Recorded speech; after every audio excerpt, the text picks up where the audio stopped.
Yes, yes, yes, man. Check this out, man. It's your boy Phil Walker, man. Tuning in, hollering at y'all boys, man. Y'all know what the show is, man. This the fix, you dig? Look, man. I'm going live a lot earlier than I wanted to, and the reason why I'm doing this is because we started the debate series. Excuse me. KO started his debate series, and my boy King G, boxologist, started it off. First debate, first round. You understand what I'm saying?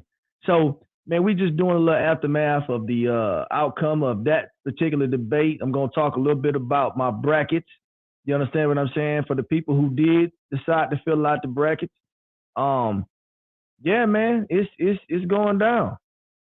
So let me go ahead and drop this link for anybody that want to tune in and give their thoughts and opinions about what's going on within that debate. And if you've seen King G performance, then you definitely can come in and chime in on that as well. I dropped the link inside the chat. Look, man, let me tell you something. This debate series is going to be good. You know what I'm saying? I'm not gonna lie, it's gonna be good. The first debate was somebody from the round table, big King G boxologist, and he went in that thing and he really handled his business. So I definitely encourage you to go and watch that if you haven't already watched it, um, because you may be in for a little surprise. Uh, let me go ahead and jump into the chat. Antonio MMA, what's up, boss? Hey, look, Antonio, I switched my name on YouTube so it'll be easier to find, boss. So if you just type that in, you'll see my icon on there, and you can subscribe if you hadn't already. If you have already subscribed, brother, I so appreciate that, man. Much appreciated, man. Uh, but yeah, man. So this is what it is right here. We over the round table. That's when I say we. I'm saying the round table. The round table is over on KO's channel. You know, supporting our boy, man. He got the first debate, first slot. My man that came out of retirement. He done been retired for almost, 7, 8 years. You understand what I'm saying? But the truth of the matter is he's uh retired, but he's not officially retired because we debate each other every day, the round table, you know. And what's the saying, iron sharpens iron? Yeah, I mean, I think that's real, you know. Um, but he got on and he showed a good, outing of himself today, man. He represented himself well. He represented the round table well. He represented whatever it was that he went out there intended to represent. I think my man King G Boxing Knowledge did a great job. So first round, it was Arthur Beterbiev versus Dimitri Bivol. King G Boxonologist had Arthur Beterbiev. Okay. Now, if you guys hadn't been following the debate series, the way it works is they give you a fighter and then they don't tell you the question. So you really have to open up this playbook and you have to really study these fighters, their careers, their amateur careers, because when you come in to debate, that's when you get the questions. So once you get the questions, then that's when you can go into your memory bank and say, okay, X, Y, and Z, so you can make a good argument for your particular fighter.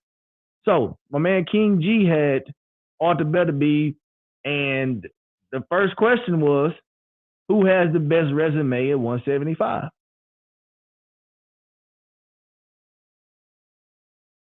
You know, is it up for debate? I think maybe if you're a good debater, you can make an argument for either one of those guys. But the truth of the matter is, this is what happened.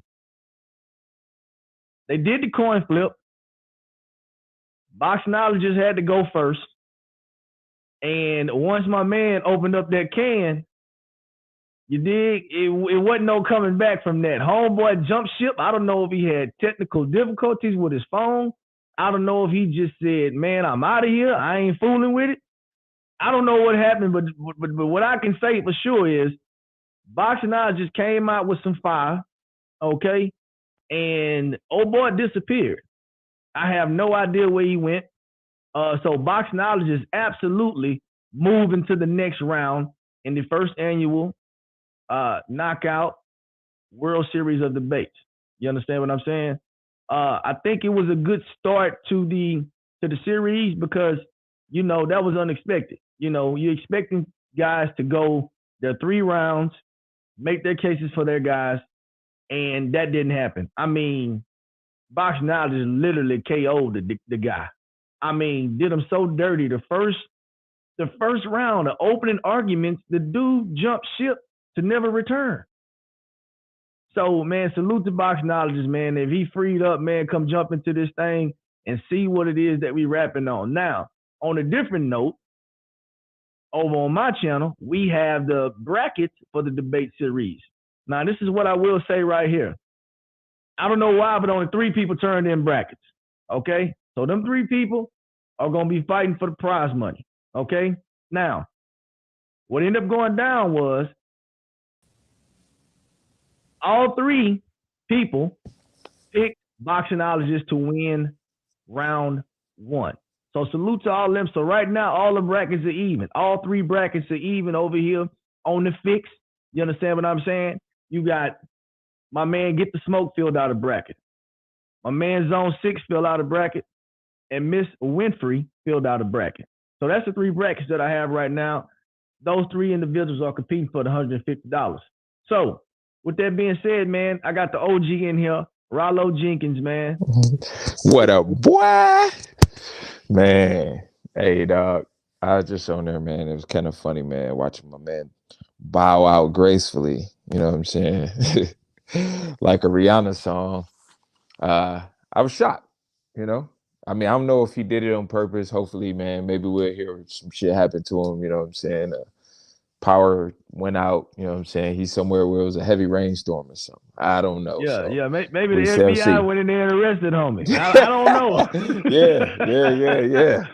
Maybe got the feds on him. I don't know, man. You understand what I'm saying?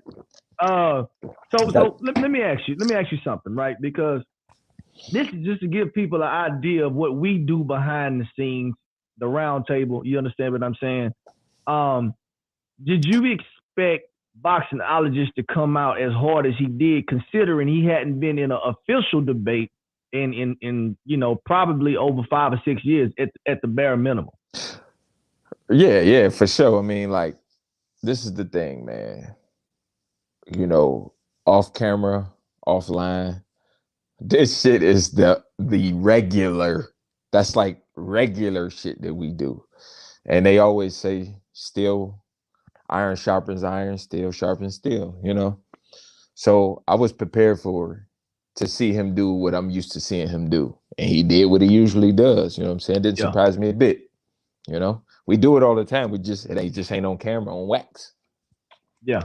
And that's what's so crazy about it. And shout out to all you guys, man, because we all ping pong off of one another, as far as this boxing shit is concerned, just to upgrade our knowledge of the sport and just have different perspectives, right? So with that being said,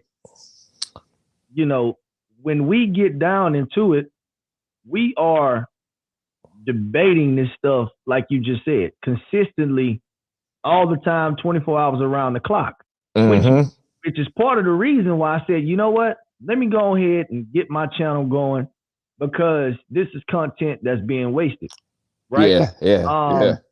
Just talking to the fellas, right? So I decided to revert that energy versus having it just on the phone with you guys to now, obviously, the YouTube channel. And we still talk shit every day on the phone still. Every day, yeah. Yeah, so, I mean, look, man, at the end of the day, I did expect Boxnologist to have a good outing as far as how he performed in that first round. Because, I mean, I'm be rich. I didn't know who the guy he was going against. I didn't know who he was. But it really, to me, it didn't matter who he was, because I would have picked Boxnologist to move on to the next round regardless. Yeah. You understand what I'm saying? You would have had to have known a very serious debater to even think about considering betting against him because you used to him. You know how he operate. You know what I'm saying? Exactly. You know, because like you said, it would have had to been somebody that I know is a grade A debater, and I know what kind of energy they coming with because I know Mm-hmm. how boxologist is coming. You know, Mm-hmm. let's be honest about it, man. He get on our goddamn nerves on that phone, man. I Yeah, mean, so absolutely. we know how he coming. You understand Yeah. what I'm saying? You know, Going all but deep into some shit that we ain't, man, don't nobody know all of that shit. You know what I'm saying? So yeah. yeah, So yeah, for yeah, sure. man. But nah, that was. I mean, in the way he did it though, he came out talking Yeah. big shit, right? Mm-hmm. And he handled up on his business. He wasn't out here just talking. And he, you know, it appeared that homie did research, extensive research on Better Be, and he laid it all out on the line that first round, man. And Yeah. you know, he I think he got the judges excited about the tournament, right? What's to come? You understand what I'm saying? Uh-huh. Because they hadn't seen him in action, so they didn't know what to expect. Yeah, yeah, You yeah, see yeah, what I'm yeah. saying? Yeah, that's So crazy when he because jumped on and he was, you know, talking that fly talk like how he do, you know how people can't see, you know, think they all fly. And they got to, you know what I'm saying? You know, he got to talking that fly talk. My man handled his business. You dig what I'm saying? absolutely, So absolutely out here feeling like Patrick Mahomes and shit. yeah. So I think they was impressed with my man Yeah, boxing odds first yeah. round. And I think anybody who tuned in is now like, oh, you know what? King G boxing odds is gonna be somebody to watch in this debate I gotta series. be prepared for him. He might be a sleeper. Exactly. Yep, he Exactly. might be a Might be a sleeper. steal. Exactly. So I mean, but they go to show, you know, anybody, and that's why I wanted to get the the brackets in because I wanted people to make their picks based on who they think was gonna win. Right? You see what I'm saying? You Mm-hmm. know, because now it's kind of like, oh yeah, this guy is blah blah blah. Nah, fuck that. Hey, just like King G came in and he say I'm finna do this, boy. That's He how it is when did. you're making your picks. Yeah, Nah, yeah. yeah, G gonna win. Get the smoke gonna win this round. You know, Dub gonna win this round. Whatever the situation may be, you know what I mean. But Mm-hmm. with that being said, man, um, last night's show you didn't get to tune in to last night's show. It was a good show last night too, man. No, I didn't. Nope, nope, nope, nope. Uh, shit, you know, It was man, nigga getting close to 50. yeah. Nah, it was Had it to was it bow was in, getting it but was yeah it was getting kind of late last night. But this is what I will mm-hmm. tell you, man. We just chopped it up about Andy Ruiz asking for the money, asking for the 20 million with Tyson Fury, the alleged stuff that came out on Twitter, and as well as we talked about Tank Davis and his potential of beating Devin Haney, and we also talked about Ryan Garcia picking Derek James to be his trainer now. Any Man, one of those? Any one of those you want to touch on? I'm gonna start from the back and go to the front. Okay, So, go so ahead. What you with got? with, with Ryan, I'm always leery of guys who consistently like you can't be flopping trainers like this. You know what I'm Absolutely. saying? Because the one thing about a sport like this, you have to have consistency in your regimen. You know what I mean? Because this ain't nothing you just pick up and do whenever the fuck you feel like it. You definitely have to have consistency in your regimen, and nothing I would say outside of just you actually working out in the gym has to be more consistent than the person you're in the gym with the most, which should be your trainer. And to keep flopping and shit. So Ryan Garcia and Anthony Joshua, I'm kind of like, you know, I don't see where them two guys go because a trainer can only help you. A trainer's there to when you get to 99% to make sure you get to that 100. And if you Mm-hmm. switching trainers because you think this last guy couldn't get you to your 100, no, the problem ain't the trainer. The problem is you. You know what I'm saying? So those two guys, you know, I think Derek James is good. You know what I'm saying? He's done a phenomenal job with the two guys that he's been with, you know, that he's known for being with. But when these guys come in later on in the game, that shit usually doesn't ever, very seldom has a guy switch trainers in their careers and then went on to do great things. I can't even Yeah. think of an example. Can you? I think I mean, like I would probably say when Oscar switched. but he Floyd was already Senior? pretty. Yeah, he was already pretty established though. Yeah, that's what I'm saying. He was established, Yeah. but what did he do afterwards? You know what I'm saying? What was the fight that you like? Oh yeah, you know what I'm saying? He did do that after he switched trainers. I don't you know what I'm saying? I don't know that he won a big fight after he started doing that shit. I can't think of one. It's very right seldom my head. that happens. You know what I'm saying? You might get a guy who can hold on a little longer. Like instead of being out the game, he just hold on a little longer, like some Buddy McGirt and Toro Gotti shit. But Gotti didn't do shit else after he got with Buddy McGirt. He just didn't. He kept him from falling off the cliff, I would say. You know what I'm saying? He kept him hanging around a little longer, but you know, it ain't the trainer, it's you. You know what I'm saying? You the fighter. And just switching trainers is just trying to find an excuse or a reason for somebody else to get you to a place that you should already kind of be able to get to. Yeah. All right, man. We got my man Zone 6. Zone 6, man. Check this out, man. Give us your thoughts about King G debate. First debate on the slate. First one, lost the coin toss. He had to go first. First time. My man hadn't debated in 5+ years almost. What was your thoughts about that? I mean, it was a good performance. Easy work. I mean, stoppage in the first round. I mean, ain't really nothing else to say. Shit, that's better than 12 rounds, right? A knockout in the first round is the best way to get a nigga out of there. So, I mean, they got their work cut out for him. You know what I'm saying? So it looked like it was a good move. I like how he assessing the debate. I like how he just ripped off that resume. See, I don't want to say too much because I talk to boxologists all the time, and I don't want to have nobody study something. But I just know this: if you can't set no traps, and you don't know how to, if you don't know the resume and you don't know these people in and out, then boxology is gonna twist you up. And you know, he gonna do his thing in there. I just can't wait to see what he does when he gets to where it's the mid rounds and later in the tournament. Yeah, I mean, I think for me personally, I think I was just telling my man Rollo, when boxologist came out the way he did with that 5, I think he surprised the judges. You know, I think he left a lasting impression on the judges, especially how he won with Buddy disappearing for whatever reason. You know, me and Rollo probably we narrowed it down. It was either bad internet connection, a storm, or the CIA came and scooped him. So, yeah, that's probably the 3. the big white van came to get him. Yeah, we narrowed it down, man. So it's one of them 3 right there. But I think the way he came out and how old Buddy just burnt out, I think that made a lasting impression on the judges as well as people in the chat. You know, people gonna remember that. Damn, the first debater just made Buddy just disappear. Houdini, you know, which is crazy.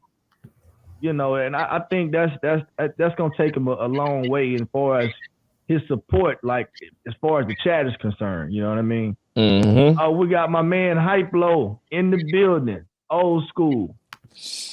They told me give him something visual. I went ahead of it. It's an array of IPAs. What's up, brothers? What up, though? What up, though? Man, Hype Low, did you catch that King G? King G, no. What's up? Boxnologist. Oh, his little 10-minute back video? Or did he do something else? Oh, he did a back video? Yeah, I was on that motherfucker. I was like, hell yeah, fucking all right, now say something. Hey, yeah, what you say? You back? We need you to be back though, not back. Yeah, today, come but back, yeah. bro. We want him back, bro. That's the homie, right? Yeah, I ain't know he made an back video, but we talking about this murderous debate. You say he made an back video? Well, Yeah, on his yeah, he channel. did. Oh, I see. The return of Box Out. No, I ain't seen it. I had Yeah, to. I you had to see my find that. comment on there too. See, I support all you guys, but none of you motherfuckers come to my lives, bitches. Hey, Hype Low. I tried to come to your live the other day. I kept trying to find your channel. I, for whatever reason, I couldn't find it, but I am subscribed to you. I don't know what the situation was, but Yeah, that I got no, it's all subscription good. thing It's be all all good. goofy and I shit. don't Nah, need you I got motherfuckers. I got the icon and everything on now. I got the I'm bill, kidding. all I'm notifications joking. coming through. Now, Hyplo know I be over there. When soon as he made his 2 videos, I was like, man, thank God you're back. But that algorithm will, if we dormant like that, it'll fuck your shit up, man. Bro, it freezes. Look, Yeah. I've never gone live before, so I don't blame you guys. But honestly, you guys suck. No, I'm kidding. Nah, hey, look, man, I did do the playback game though, for sure. I played it back once I found the channel. So. I'm kidding. Look, I had plenty of people, and it was really fun to do it. I enjoyed it. Yeah, man. Make sure you send out that link when you do it, man. Will do, bro. But yeah, Box, I just got busy on somebody real quick, man. You had to check it out. Yeah, he just went ballistic on homie, man. You know what I mean? But he's got a new video? Nah, he just you know, on that KO World Series of Debates, Boxology had the first slot in the debate. So he was the first one to yeah. I missed he had it? Yo, Fuck. Hype Low. Was it good? Was Bro, it good? Tell me. It was ridiculous. It was a murder case. I mean, case closed too. We know who did it. Yeah. It's I'm assuming our boy won and didn't get murdered himself. For sure. Man, okay. All right. Hey, Hiroshima. Yeah. Yeah, man. It's an Amber Alert out for somebody. Yeah. Oh yeah. shit! Hiroshima, I gotta man. go check that out, bro. He dropped the atomic bomb on homie, Yeah, man. he It's did. a wrap. Yeah. And the good thing about it, you ain't got to go through a long video. It's right up front. Nah, for real? Man, yeah. It's right at the beginning. But hold on, we got the He's coming for blood. Look at him, the winner. Hey, look, look at the boy. You can see he's celebrating. Yeah, we got round one debate number 1 winner. King G Boxologist in the building. And look, he gonna put his mural up. You know what I'm saying? For immortality. Honestly, bro, he should sweep that whole panel because I know some of those guys. Yeah. Look here, man. Boxologist, look, tell us how the process was with getting your topic. Tell us how you prepared without giving us too much. And did you expect the debate to go the way that it did? You know what? I honestly did not think the debate was just gonna be that flawless of a victory, bro. If you know Mortal Kombat, yeah, I didn't think it was gonna be that flawless. I didn't know who the dude was. So you know, I really went into that joint blind. You know what I'm saying? Like I just really didn't know who I'm debating, what they level of knowledge is on, or anything like that. He did tell us but he did tell us the names of the guys we was gonna be debating for a week in advance, but he didn't tell us the questions. So I didn't know the manner of questions that he was gonna go with. And you know, with them guys, man, if I'm being honest, man, Baturviev, Bibble, man, I know them guys pretty well. So I kind of prepared maybe less than an hour, you know what I'm saying, before I got ready to really do this debate, you know what I'm saying? Really didn't take me like long, extensive research or whatever, because their schedules is so, small. But 7 o'clock on the dot, he give like a little grace period, maybe a 10-minute grace period for everybody to show up. I thought the opponent was going to, be challenging. I mean, he was talking like he was, ready to go. He talking about letting me go first. And, but I already knew, man, as soon as I start heating up, bro, he realized that shit was over 9,000. He had to get up out of there, bro. He had to get up out. He realized that power level was over 9,000, man. That motherfucking scouter busted in his fucking eye. He had to get out of Dodge, bro. So, you know what I'm saying? It was fun, you know. It was easy. I really wanted to get more, bring out more information, and I found out that the second question was going to be who had the better amateur resume.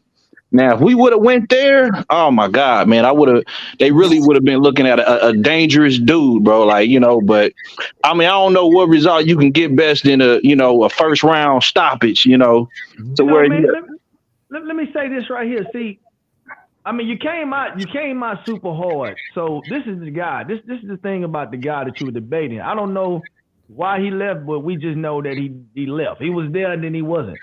My thing is this right here. Bro, you got 2 more rounds because you was going to lose that one, 100%. It wasn't no way you was going to be able to win that first round. Not the way you came out, brother. And you know, I think you impressed the judges, too. You made a lasting impression. Is just what I was telling the other guys on the round table. What's crazy is I thought I was so sure I was going to sweep him the first 2 rounds. I planned on yielding the 3rd round on whatever topic. I was so sure I was going to sweep him the first 2 rounds, but what ended up happening was shit. I yielded the next 2 rounds, you know. So, you know, even better result, man. So, you know, all praise to the Most High. And I mean, that shit was light work, bro. It was really light work. Yeah, man. I'm gonna tell you what's crazy, man. Homie was saying that I'm jumping in. If it's money on the line, I'm jumping in and I'm debating. And then he, you know, I don't know where he went after that, man. You know what I mean? But I think once the clock start going, bro, and he start hearing the information I'm bringing out at a rapid rate like that, you know what I'm saying? I think he just realized he was in over his head, man. He wasn't really ready for what he thought he was going to be ready for, man. I think he thought, you know, it was going to be who the popular guy, and he was just going to say Bivol beat Canelo, and he win. And nah, homeboy, it don't work like that over here. Yeah, nah, man. I'm gonna tell you what's crazy. When you asked him, when you said, "Hey, man, how much more time I got, man? This is really getting ugly. You know, how much more time I got?" The homie say, "Nah, you got another minute." That boy started cooking again. Old buddy just dropped the line after that. I say, Jesus Christ, what's going on? Now, what messed me up was he was there until the dude said, "All right, Frank, it's on you. Time about to start," and he just went click. Disappeared. It was like a knockout. What's that nigga name, man? What's that nigga name? Because he ain't gonna show up on YouTube no more. He gonna change his shit. Frank something. Frank G or something like that. I don't know. And man, he need to take the G out of his name, man. Because quite frankly, the G don't belong with his name, Jack. Hey. What's the bracket? Hold on, let me check the bracket. That's how I'm gonna do that. What that nigga name is. Oh yeah, I got the brackets pulled up right here, Zone. What the nigga name is? Frank G. Frankie G. I'm finna tell you right now. Hold on, boss. I got the brackets pulled up. Mm-hmm. Hold on, I'm finna tell you right now, brother, man. Man, that shit was good. That shit was murder, red rum. But you know, hey, that shit was what? Hey, what's that shit off of Game of Thrones? The Red Wedding. That nigga, that murder, death, kill, boy. That's that Demolition Man. Remember that nigga killing folks, and they say, "What the hell is this?" They say it's a murder, death. And that's it. Hey, what that mountain told Cersei? Who am I fighting? She said, "Does it matter?" No, it don't. It don't. Just asking, just to ask. Shit. Yeah, man, you left an impression. Yeah, no, it was Frank D. Frank D. Yeah, he out of here. Frank D. Yeah, Frank D gone. Frank D gone. Pretty big. So right now, Right Side and True Speaks, they ought to be finishing up their debate. They over there wrestling. They over there having a, you know, they doing what they doing. It's gonna be murder. Yeah. Whew. I ain't gonna say nothing. Yeah. Cause he go against the winner of that, right? No, I don't think so. Who got the bye week? He go. You know, he got the guy that got the bye. The bye week. Yeah, that's right. That's right. Yeah. What's his name? Who got the bye week? Lawyer to the Game. Oh, that's who they say. Yeah, they refer Boxology to his channel, so I know they like him. And then they got okay. So that's gonna be a good one. But that topic, man, I feel like after Boxology put on a performance like that, for me, in my opinion, if I had to lend some advice, we gotta get this nigga on a real subject. Like if it's me, I'm saying, hold on, whoa, this dude cooked. And if this loyal to the game guy is what they think he is, and I know they think he's something because they referred Boxologist to his channel. Man, we gotta get a better topic than that shit right there. We got to, because we got to. It can't be no, man, fuck Gary Russell, a whole bloodline. We got to get something else. But I think he should. I think they should definitely make it to where like he'll give you three topics, 3 fighter topics, and they flip a coin, and nigga, he pick the person that wins, win a coin toss, picks the topic and his fighter. You know what I'm saying? Like I think that's fair, but like Richardson Hitchens and fucking Gary Antoine, that's not gonna really. I'm not hype about that topic, bro. Like I ain't gonna cap, man. That's some bullshit. You know what I'm saying? It's two contenders, man. It's a couple different ways to look at it. Do I think it's an interesting topic? Not really. Do I think it's going to challenge both of you guys because you're going to have to dig deep to convince people that one is better than the other? Absolutely. So it's going to be a challenge within itself. You understand what I'm saying? Because both of those guys are just contenders right now. But you don't know the questions. But see, the questions, I don't think it could be some real boxing knowledge questions. I think when you got two guys that still green like that to a degree, I don't think the question there is really going to go into the guy's pedigree and his accomplishments. You know what I'm saying? Let me tell you though. I think it will, because those two guys, they're going to talk about, or they're going to ask about their amateur background. I can almost guarantee you that they're going to ask about their amateur background. So you're going to do extensive research in regards to that, because, like I said, they're still contenders, and they both don't have a bunch of fights. You know, that's a good one. Since we're talking about it, we kind of giving our prediction on the prediction, right? Or the league. Yeah. So what questions you think they going? What questions could you pull from that in your opinion, Phil, with those two guys? Well, I think you can ask who's going to win from a stylistic matchup, right? You can ask about obviously they're going to have to ask about the amateur career, because that's the only solidified conclusion that they have in their career. None of them are champions, anything like that. And then a potential, they could probably talk about the career trajectory. You know, I don't know who. I mean, that's 3 questions I think that they could potentially ask, but I'm 100% sure they're going to do a dive into the amateurs of those 2 individuals. One thing I believe he's gonna say is who wins who in the fight, who beats who, and who has a better resume. I just don't know if the resume gonna be pro or amateur, but it's gonna be who had a better resume, probably who wins the fight, and some other question that I'm sure is gonna be straight opinionated. You know what I'm saying? But you know, but it's cool though. You know what I'm saying? Either way, shit, it don't matter. You know what I'm saying? I don't think. I just wish it was a more exciting topic and make me kind of get up for it, man. But you know, it don't matter, man. That championship title and that $850, that's what's gonna make you get up for it, man. You know what I mean? Yeah. You know, and just represent yourself on YouTube, man. You know, boys been doing this shit for a decade. You know, and to come out and solidify yourself in the debate series, I think that's some historical shit. You know, we talking about 31 debaters. That's a lot of debaters, boy. That's a lot of debaters, man. You know what I'm saying? So if you can make a good showing of yourself, you know, you're making an impact on the YouTube community, because truth of the matter is this is a close-knit community. Now, we all don't get along, but it's not a very big community at the end of the day when you really look at the grand scheme of things, right? So when you talk about 31 different people debating, that's a lot of goddamn channels, man. And that's a lot of people stepping in and debating. It's just us, niggas. Hey, listen. Hey, man, I just want to – I think Boxologist got the juice, but what my hang-up is that the subject is cool, and I'm feeling what you're saying, Phil. It can make them go deep, but I just don't want it to be where it's a situation where it's subjective. I mean, I figured that's where you was going, because That's what I'm Because saying. boxologists said this is going to be a lot of opinionated shit. Yeah. And I absolutely 100% agree on that. But this is the deal right here. You know, we got to trust the process, right? No. And I mean, you know, we got to trust it as much as we can. You know what I mean? You got to trust it as much as you can. You dig? Oh no, man! Shit, this process is. That's what I'm saying, Phil. Hey, That's what I'm saying, Phil. You got to trust it as much as you can. Yeah, I know. You've been really kind of playing moderator. You haven't debated on the platform yet, right? So I've been over there. Wayne Talk been over there, and then we seen Cam from the Apostles being over there.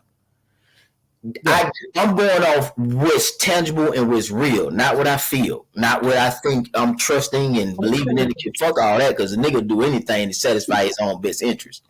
What I see, but shit, you went over there and you handled your business. Yeah, but that's not how it. That's not the only entity in that. So, because we don't want to make this, we try to talk about boxologists. I'm just giving an assessment. It's like watching. No, I got you. Yeah, but what I'm saying is, I would when the round table went over there.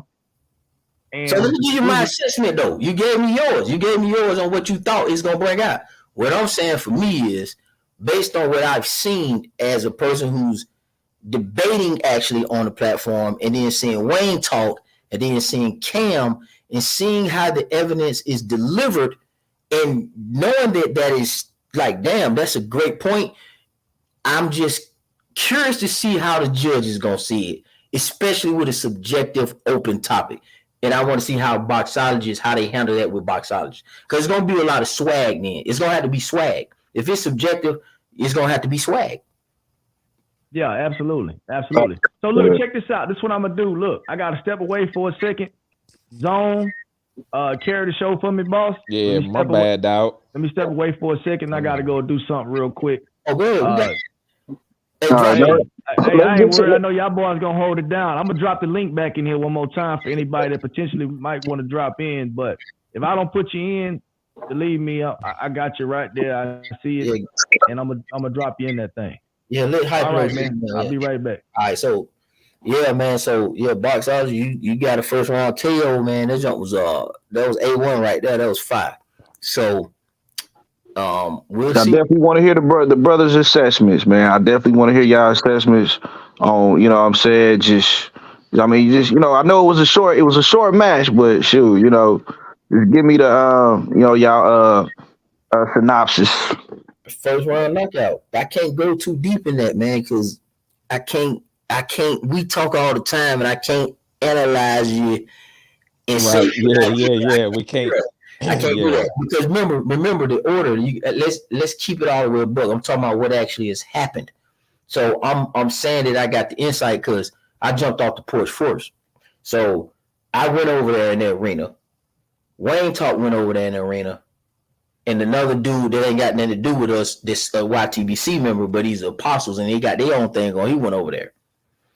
I really would have liked to see, like we would have, finish out, like just finish checking out who's the debaters, and then kind of see how, you know what I'm saying, everybody lines up, and because now is the time that we actually can see who's debating, their debating skills, how good they is, how strong they is, and how quick they is when whatever topic and questions that get presented. Well, it's gonna be you. See, that's the thing. One thing about Hyplo that I gotta give credit to Hyplo and Get the Smoke. And we haven't really been consistently on the round table. So we just kind of been back over the last 30 days collectively as a group. But a lot of these guys been out here in the streets. And I've been catching up with a lot of them to see who they are. So it's information out there on these guys. You just kind of been chilling. And Hyplo really can describe these guys a lot more because Hyplo and Get the Smoke be everywhere talking to everybody all the time. So we just now getting back into the thick of things. So, we got to play to a degree, catch up to a degree. So, yeah, you might want to look at the debate series, you know what I'm saying, and check it out yourself and study them guys and probably watch the playback tomorrow after we saw what you did. So your jump quick. You can get back in there. Yeah, man. I'm a little disappointed. Which I ain't even gonna bring that up. Because I don't know. The brother might find time to continue to debate. Just one of our fellow debaters. You know what I'm saying? I want to hear, him get in there and, do his thing. But yeah, man, I think this is good for boxing, man. I just hope, man, that we are presenting I just hope that the brothers is presenting topics and questions that is gonna edify the boxing community, on all the good boxers that's out there that we know about and don't know about. You know what I mean? But yeah, man, I think it was solid, man. There's some good stuff going on for boxing, man. Rollo, what you got, bro? Like Zone said, it's hard for me to assess it on here because I fuck with you, so I know, and I can't be saying shit that you know what I mean. I ain't finna get nobody no ammunition to be like, oh shit, this motherfucker Rollo said, you know what I'm saying? So Yeah. I know, cause you know what I'm saying, we've been rocking for shit, you know what I mean? So I didn't expect nothing less from you. You know what I'm saying? You know what I mean? If I was debating with you, I might have a little insight, but that's only because that's like sparring somebody. You know what I'm saying? Nigga, me and you been sparring for 15 years, bro. You know what I'm saying? So what I know that I might be able to get you with, nobody else ain't gonna know. Not after, you know what I'm saying? Nah. You know what I mean? So I didn't expect nothing less. You starting to come in a little muffled, boxologist. I don't know what you switched or what you changed. You was clear at first, but you kind of sound kind of muffled. Oh, can you hear me? Yeah, you good now. Cool. But I was saying, no, that's facts, bro. Yeah, that's why I ain't saying that. I said, no, I'm the first round stoppage. Go back to the lab, look at your second round because they gave you a interesting topic far as the mechanics and the structure of the debate, but it's not an interesting topic far as leisure and conversation wise. But I can see what Phil was saying about it expanding or being probably something that's currently interesting to some new fans, but to us guys who kind of like coming from that historical, era with the current shit, I can see what you're saying too. I just think it's all at the end of the day, it's all for edification. It's all for fun. You know what I'm saying?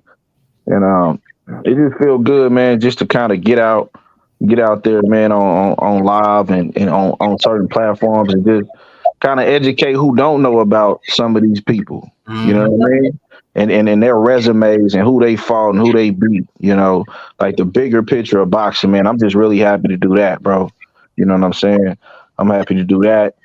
And shoot, I'm gonna try to have some fun with this, man. You know what I'm saying? I'm gonna really try to have some fun with it. And make time in my leisure, man, to kind of, you know what I'm saying, get that cheddar, man. You know what I'm saying? And kind of keep it pushing. Feel me? Represent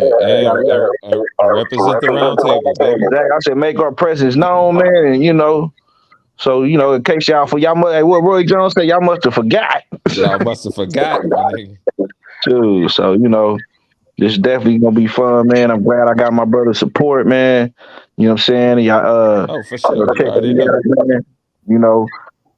I'm sure as stuff get hotter, man, we gonna have some conversations, man. And but man, I just you know what I'm saying? I think the Most High, man, we on the horn talking boxing again, bro. You know what I'm saying? And kind of letting and now YouTube is set up in a way to where the way that we with old school talk boxing now, it's like, bro, we low key trendsetters in this shit, man. So you know what I'm saying? The way we can just kind of keep our purity of real boxing talk out there, you know what I'm saying? Keep that intact and push it out there for everybody to hear, man. It's a beautiful thing, bro. Like I wonder how many people on here remember when we used to have to make videos and then do response videos and then link them to that video and shit. You know, a lot of people probably don't. You know, these other dudes probably too young to even know about that shit. You know, I know it's a couple of OGs that that remember, but it's the arena is just so different now. You know what I mean? And we got to see the whole transition. You know. No, it's space though. It's space. And hold on, I'm getting okay, there we go. Yeah, Hyplo, you're gonna have to wait to Phil jump on to bring you back. He had dropped the link. I see you in there. He gonna bring you on. We just hold tight. We can't control it from here, so we just cooking. But man, listen, while y'all here, now I got both of y'all here. Man, y'all gotta talk about the Lomachenko fight. First off, Boxologist. You gotta like your second video. When you go in there, please take it off. It's made for kids. Because if you put it's made for kids, it's not gonna allow us to leave comments on your shit. Okay. Yeah, thanks for letting me know that. Yeah, and you need to tell everybody you back, man. You need to really pop your shit. And Rollo, you need to pop yours. And then we need I'm gonna drop some shit in here. So go ahead, Bryce. Honestly, you talking about the Haney Lomachenko fight? Where they can find. Oh, yeah, man. Hey, King G, the Boxologist, THABOXOLGIST, the Boxologist. Man, hey, my channel, man, dropping new content, fresh content, fight predictions and post-fight afterthoughts. You know what I mean? The next one coming up, man. I'm about to drop that Lomachenko. I mean, we might just chop it up about it, man. But the next one I was gonna drop is that Lomachenko Devin Haney. I just want everybody to get their shit out first, you know what I'm saying, and just kind of come in on the back end with it, bro. But yeah, man, about to be just dropping some fresh new content in the debate series league. You know what I'm saying, representing the round table, the old school Lions Den round table. You feel me? Shoot, at the end of the day, and we just, we just bringing our voice back out here, man. So on some OG status shit, man, for real. 10 plus years in the game, chopping it up about boxing, but hey. All right, I just dropped the link in the chat, so they should be able to, it should pop up and they should be able to look for your channel. I just dropped it in the chat, so hopefully they should. Appreciate that. All right. So man, what Boxall, you got to mute on. Yeah, okay. I don't know why they're doing that. So what's y'all thoughts on the Lomachenko stuff? Because we don't know if we're gonna get y'all guys back anytime soon. So what are y'all thoughts on the Lomachenko Devin Haney situation? Oh boy, just a bunch of goofies, dog. Just a bunch of fucking goofies, man. Like, to me, it was a close fight. And when I say, I think that people are not privy to the mathematics of a close fight. You know what I'm saying? People probably don't understand in boxing that 114 is a tie. And if you have all 10 rounds, it don't go 114, 113 or 115, 114. The space doubles. 115, 113. One more round, 116, 112. And people act like 116, 112 is this wide scorecard and shit. It's not at all. So it's just some goofy shit. You know what I'm saying? I scored it for Haney, but I had no problem with anybody who scored it for Lomachenko. Even if they had it 8-4 for Lomachenko, that's a fucking close fight. I mean, that's literally, it's only one round closer than the closest fight you can have. You know what I'm saying? Outside of a draw. You know what I'm saying? So I don't get where all the controversy and static and all of that shit was from, because this wasn't a fight where nobody got dropped, nobody got really hurt, wasn't nobody cutting, bleeding, wasn't no 10-8 rounds, none of that shit. So I just don't understand this whole controversy in the decision at all. You know what I'm saying? Even the one round where everybody talking about Lomachenko round 10 or something from Dave Moretti. I believe that was a very dominant round for Lomachenko, but I don't think that any of the rounds were so bad that there's no way that possible that it could not have been seen by somebody in a certain perspective, seen the other way. There were no landslide rounds. It was just a good fight. Don't get it twisted. It was a good fight, but there was nothing decisive from either guy necessarily to me in almost none of the rounds. You know what I mean? So I'm just shocked that it's just this much talk about robbery and all of that shit. You know, it kind of took away from the enjoyment of the fight for me. I thought it was a good fight. I wasn't mad about the decision. I wouldn't have been mad either way. The scorecards don't really matter unless somebody had it fucking 11-1 or 9-3, 8-4, 8-4, 7-5 is as close as you can get. Shit. I don't get it, man. What you got, Boxology, on that?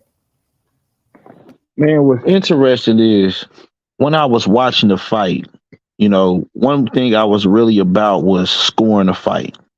And if I didn't have that motherfucker even from the beginning of the fight, I had it like maybe one up for Haney. But somewhere around the middle of that fight, I really stopped scoring the fight because it was such a high-tech, good-ass fight. I just wanted to, just as a fan, just enjoy the motherfucking fight, right? And so just as watching the fight, if I'm being honest, what I noticed is as the fight continued, I saw Lomachenko rallying, you know what I mean, in them later rounds. And then, but I also saw Devin like close the show in the last round, but I'm looking at it like, damn, man, it looked like the rally made it feel like Lomachenko won the fight. You know what I'm saying? But I can't discredit so just watching the fight with my eye for the first time, it made me feel like Lomachenko won the fight. And I had the fight picked for Haney. I had it by decision for Haney. You know what I'm saying? So when he got a decision, I wasn't surprised. But at the same time, it's like, he did pick up at least 6 rounds or more. I could see a person saying that, rightfully so. And when you looked at the facts with the judges and how, at least 10 rounds, it was a judge that had it for Haney, I could see that because it was a lot of swing rounds. And we all understand those swing rounds comes down to what that person likes. What style of boxing do you like? You know what I mean? So, but just to get for people to kind of keep pushing that, it was a robbery and like, Haney, Lomachenko, people talking about filing petitions and things like that. When you get into that realm of things, man, it lets me know that like you're taking away from what we saw, which was a good freaking fight. This was a classic matchup. This was a elite competitional professional bout of fisticuffs that we're watching, and that's what we supposed to be appreciating about boxing, but when people kind of, got aside from that, bro, it was just like, man, whoa, it was it's disappointing to hear, bro, because it's like, I feel like people are forgetting why they watching boxing. You want to see the best hands against the best hands. So if these guys is coming in and showing, hey, look, we believe Lomachenko got some of the best hands, but we wonder if he still had them. We believe Haney got some of the best hands, and we wonder, can he prove it against the best? And what he ended up showing was, hey, yeah, I can prove him against the best. And Lomachenko showed us, hey, yeah, I still do got some of the best hands. That's a win right there for boxing. We can judge this match, hey, in the history books. Man, you know what? Let me cook on something real quick about scoring, because I think there have been some fights that made me come to this realization. When it comes to watching boxing, we have certain certainties about the sport. If I hit you and you fall, that's a knockdown. That should be scored a 10-8 round, unless that dude who got knocked down did some extraordinary shit either before or after he gets knocked down. Outside of that, there aren't many certainties within what we are watching. When we watch a fight and we're watching a round, fighter A versus fighter B, a lot of times we have a situation where we're trying to judge or decide what we feel like what's the best action from fighter A or fighter B. And judging that shit is equivalent to trying to decide who's the better looking female, Shania Lathan or Nia Long. Some of us would be like, it's a coin toss, give me either one. Some motherfuckers gonna say, it's hands down Nia Long. And somebody else gonna say, hands down Shania Lathan. Who out of those picks is fucking wrong? The motherfucker who said Nia Long hands down, Shania Lathan laid down, hands down, or give me either one. It don't matter because they both look good as fuck. There ain't no wrong answer. And most of the time when we're watching a fight, there really ain't no wrong answer. Like I said, there are certain certainties. You know what I'm saying? A man is a man and a woman is a woman. We know those differences, just like a knockdown. But once you take that outside of a round, a fight with no knockdowns and shit, it's really up to your interpretation. And everybody interprets that shit a little bit different. And we got to be understanding of that. Because you score it a particular way, you don't necessarily score it the way that it's supposed to be scored. And we all have to just take that mentality. Yeah, you scored it the way you scored it. But maybe the way you scored it ain't the right way to score it. And the motherfucker who's arguing with you, maybe they didn't score it the right way either. We just have to understand that there is no correct way necessarily to score this shit because it's subjective. Just like trying to judge Nia Long versus Shania Lathan. Which one of them motherfuckers looked the best? I got which one looked the best though? I think that with Devin, I think one thing that I just don't like, I had it 7-5. I think it was pretty clear to me. 7-5 who? Devin Haney. I had a 7-5 Devin Haney.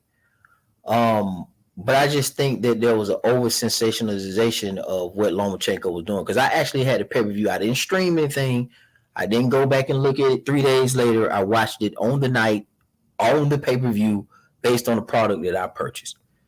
One thing that was happening is Lomachenko was getting a lot of credit for a lot of missed punches. This gave me a vibe of Pacquiao Bradley 1, where so many people wanted something and it just didn't materialize. And just because they wanted it so bad, then it feels like it's wrong because they didn't get what they wanted. And that's cool and that's fine. That doesn't apply to everybody. Some people just actually subjectively, gauge in a fight. But I know the commentators are extremely biased. I know some people have since recanted their statement. I'm talking about in the celebrity sector. I think Goods, the rapper, recanted his statement. And somebody else I forget. And I know Nelly said something, Boosie said something. These are non-boxing hardcore fans. These are casuals. So I think that Devin Haney was doing a lot of good body work that went unnoticed because it's body work. And I think that Lomachenko and they both pressed the action back and forth evenly.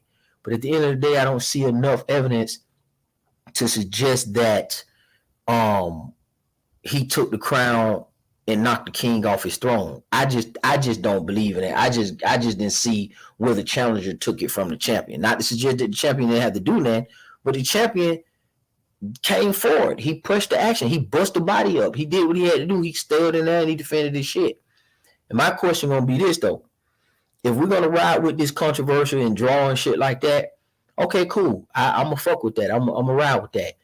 If Tank book a fight with Lomachenko, I want everybody to fucking remember that it was a fucking robbery and that this nigga ain't old. And when Tank stopped Lomachenko ass, I don't want to hear shit.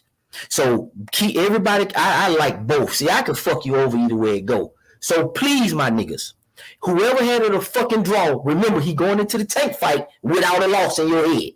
If you say he won, nigga, keep the same energy when he fight Tank. Because remember, this shit ain't over with now. It ain't y'all niggas just talking about Devin.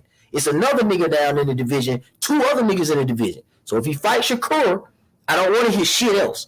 Remember, Lomachenko is not old. He got robbed. He's prime. He's all-time great. So when somebody actually stop his ass, and it ain't controversial and pity-patty and all that shit, just remember these same conversations. That's all I ask. I look, 8-4 Lomachenko, please, whatever you say. But when he booked the fight with Tank, come in with 8-4 energy. That's all I'm gonna say. Okay. Hype low, what you got? Oh, okay, go ahead, Phil. Yo, Yeah, man. Go ahead, yo, Hype Cook. you can hear me? Yeah, Cook. Yeah. I never heard so many fucking bitch ass motherfuckers talking shit about a decision like this, like they never seen a fucking close fight in their fucking life before. Where were all you motherfuckers when De La Hoya got robbed against Trinidad, when when Sturm got robbed against De La Hoya, et cetera, on down the line? Like, this was not a fucking robbery, this fight. It was a close fucking fight. Fucking Haney, I thought, pulled it out, by a slight margin. Like, you gotta really love Lomachenko to give him that fucking fight. But I'll tell you one thing, bro. One thing you don't have to fucking worry about is who won that fucking debate. That's how you fucking win. Knockout, first round to my boy, Boxingologist. That guy, you came in and you fucking killed that motherfucker. He ran, bro. I just listened to that shit. I'm like, God damn, that's how you're supposed to fucking do it. Give me that all day long, bro. I could listen to that over and over again. That first round was so fucking good, bro. First round fucking knockout. And King D, I think his name was, they were talking about it after. King D, you should fucking delete your fucking channel, bro. You ran like a bitch. You fucking bitch. Like, you don't fucking run from Boxologist because he's a tiger and he's just gonna fucking stalk you down and fucking maul you and kill you, bro. You gotta stand your fucking ground. Even if he's fucking ripping you to shreds. Hey, bro, Phil said something that we probably need to be careful with. It might be too late now, man. We can't. Oh, did I fuck it up? You can't do it like that because they might. You just gotta listen. Man, fuck those bitches, bro. That whole debate. Look, he's gonna run that panel through like a bunch of fucking whores. There's nobody in there that can fuck with him, bro. They can't fuck with us, bro. You already beat the King Dude Zone. You beat the fucking guy. Like, I was trying to give it to him, bro. I tried to do him a favor. But you still fucking beat him, bro. Like, if the head guy can't fucking beat Zone 6, bro, nobody's fucking with Boxingologist. You're gonna fucking take that shit. I got $300 on fucking Boxologist. Come see me if you want that action. If you think I'm fucking kidding, go look at Black and Brown's channel where I put up money. No one can fuck with us. Okay. Hype-Low, hey, I like it. I'm liking Hype-Low energy, man. I ain't gonna lie to you, man. Hey, my man Hype-Low said that nigga Frank, that boy Frank D was a motherfucking Michael Spinks, nigga. He showed up to the fight, but he didn't come out the goddamn dressing room. No, at least Michael Spinks got his ass. At least Michael Spinks fucking went in the ring, bro. Right. And he didn't want to. He fucking ran before he even got to the ring, bro. Hey, somebody got some background noise. Is that me? What's the boy that walked out on FAO Jogba? I think his name was Carl or something. He was one of them type boys. It's all good though, man. Bro, I don't give a fuck. That guy needs to delete his fucking channel. We got Wayne Talk on, man. Let's see what Wayne Talk got on this Loma Haney shit. Man, that man sound like a peewee, man. Hey, hold on. Wayne Talk. You are Baby The nuts. volume is down. I can barely hear you, boss. I'm in the car. Baby nuts, man. Nigga low as fuck. I'm in the car.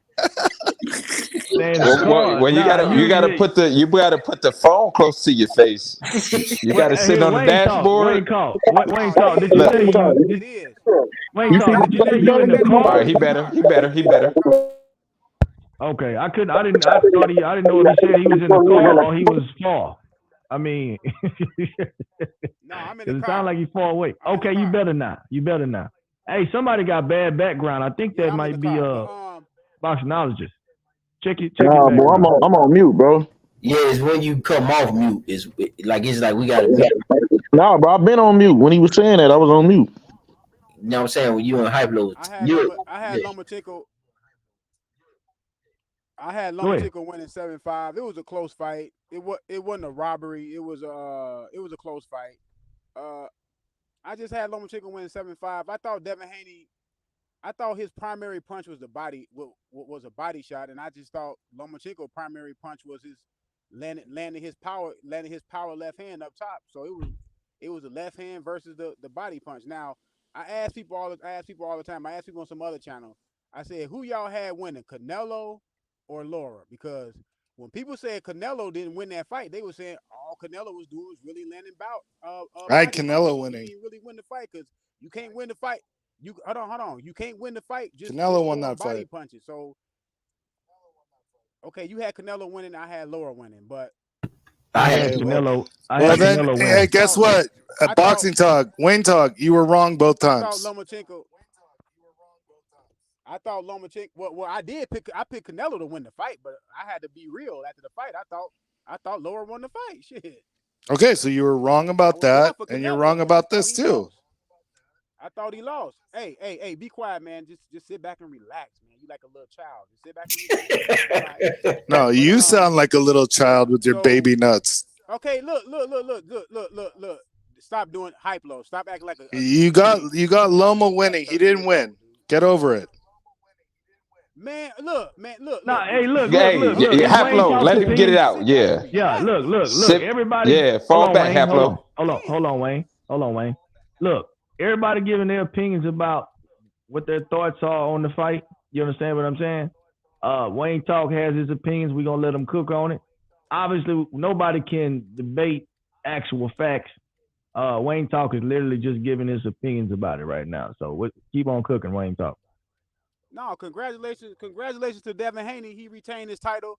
Now, do I think like if I'm judging close rounds, usually you get a champion to close rounds. I mean, did Lomachenko really do a lot to take him off his belts? Probably not. But if you're going to score round by round, he won round by round. But it was so close that I'm not mad about him not winning the fight. I'm not mad about Devin Haney returning his titles because it was so close.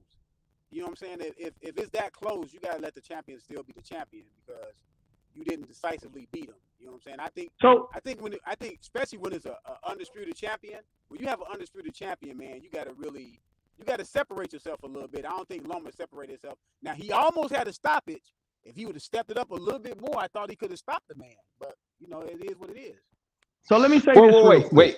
I got a question. Hold on, Rollo. Hold Okay. on, Rollo. We're gonna get to the question real quick. But let me say this right quick. So for people who don't really know how boxing scoring goes, that was a close fight. And all but one of the judges had it as a close fight. I mean, I don't know what they don't understand about 113, 115. I mean, that's literally a 1 round difference from a draw. The judges had it razor 116, 112 is only one more round. Yeah. But So I don't see what's the egregiousness about 116, 112. It's only 1 round closer than 115, 113. Rilo, I think the reason why people were upset with that scorecard in particular was because they gave that judge Moretti gave Haney round 10, where it seemed like round 10 was like a very clear round for Loma. It was one of the few very clear rounds for Loma. So that's what I think people I have a didn't know problem. that.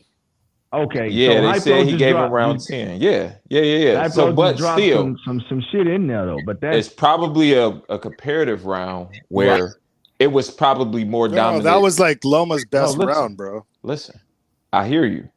It was probably Loma's best round, but even his best round wasn't like It Gotti wasn't all versus that great.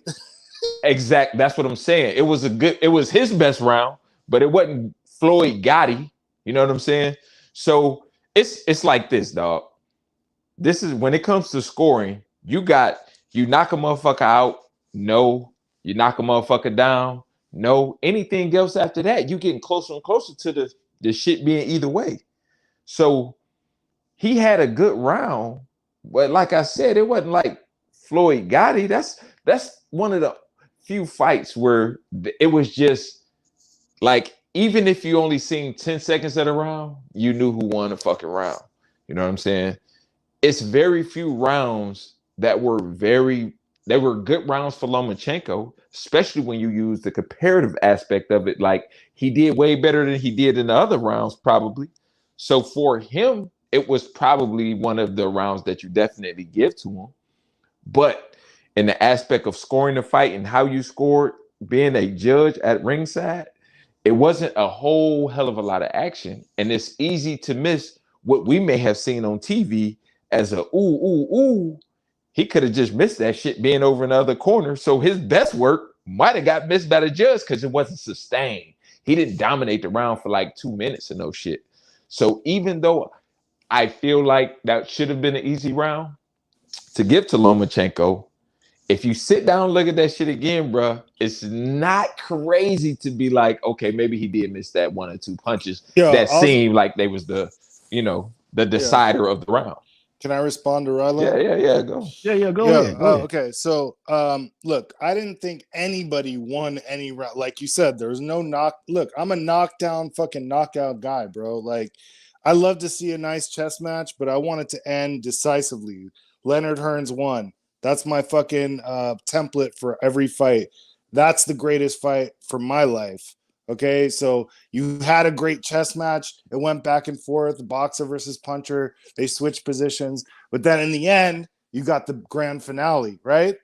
In round 14, Leonard knocks out Hearns. Okay, you didn't have that in this fucking fight. This was a great chess match with no real ending to it, like that. Not a finality. But I guarantee you, like the reason why people are upset with the Moretti scorecard is because of that round 10. I bet you a lot of money that Wayne Talk gave fucking Loma round 10. I also gave it to him. I did too. I don't. Yeah, like I said, 10 and 11. I think we all gave him 10 and 11. You know what I'm saying? I don't know any person that didn't give him 10, except for Dave Moretti. But That's why it smells. But even if he did give him round 10, bro, it was still 7-5 fucking 80, bro. That's what I'm saying, dog. No, we all give Devin Haney round 12. Because if we did, we can say that, hey, Devin Haney, yeah, he couldn't knock out Lomachenko, but here's the question. Who the fuck knocked out Lomachenko? In 400 plus fights of his life, nobody knocks him out. So, nigga, he closed the show on him, though. He outboxed him in the prime of the fight. You know, for everybody don't believe in prime, but the prime of the fight is when the first round starts. We both fresh. You know what I'm saying? So I think gave Haney like the first 2.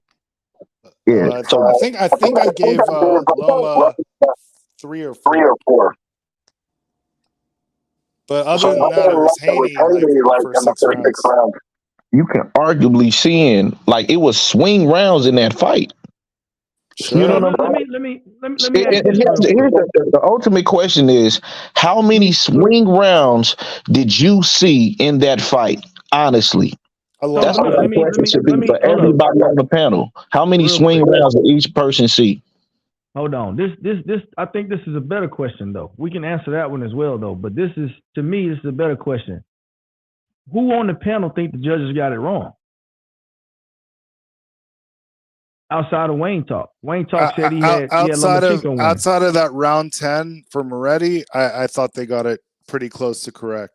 I thought they did a pretty good job, considering that everybody in the arena that was there seeing those flurries, they couldn't see which punches were landing. Everybody in the arena that was there, Keyshawn Davis, et cetera, fighters, they all thought Loma won, but they're seeing it in there with the crowd and the noise and everything. Like, the people who watch it objectively on fucking replay seem to all score it for Haney, is my opinion. Okay, so I think for the most part, everybody think the decision was fine. Me personally, I picked Lomachenko to win the fight, but I'm fine with the decision.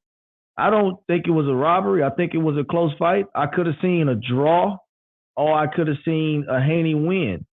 I would really have to analyze it super close to have a Lomachenko win. But I think at best, Lomachenko put up a draw. Obviously, worst case scenario for Lomachenko, he lost the fight, right? But I don't really. I watched the fight the night that it came on, and I watched it again. I really think the fight was a draw personally, but I could see them giving it to Haney because it was several close rounds, man. And the truth of the matter is, the body work from Haney was one thing that stood out to me. It was clear. I mean, it completely stood out to me the entire fight, not just a couple different times. He went to the body from round 1 all the way to round 12. Okay. And Loma only landed, I think, 9 body shots in the entire fight. Yeah. So, and that stood out to me. Haney landed 50. Yeah. And that stood out to me. I mean, at the end of the day. So, like I say, best case scenario for Loma, a draw. And I think the judges probably got it right. I don't know why people are screaming this robbery shit, because I absolutely don't agree with that, man. I don't agree with that, and I think it's unfortunate. I think if we just keeping it a buck, I feel like a lot of people feel like because he put up a good fight that they should have gave it to him because he made the fight competitive. But they need to understand, bro, this ain't fucking Rocky. This ain't the movies, okay? You know what I'm saying? Rocky lost. Yeah, I know. Rocky lost. Stop talking about Rocky. He lost.